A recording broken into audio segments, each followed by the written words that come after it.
IPL 2024 40তম match Delhi Capitals Gujarat টাইটান্সের বিরুদ্ধে 4 রানে জয়লাভ করেছে। প্রথমে ব্যাট করতে নেমে দিল্লি ক্যাপিটালস 4 উইকেটে 224 রান করে, জবাবে গুজরাট টাইটান্স 8 উইকেটে 220 রান করে।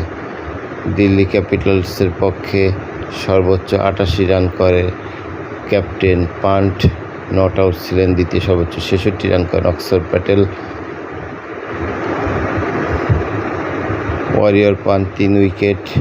গুজরাট টাইটান্সের পক্ষে সর্বোচ্চ 65 রান করেন সুদর্শন। দ্বিতীয় সর্বোচ্চ 55 রান করেন ডেভিড মিলার।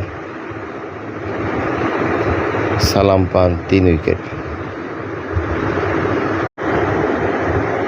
IPL 2024 40তম ম্যাচ দিল্লি ক্যাপিটালস গুজরাট টাইটান্সের বিরুদ্ধে 4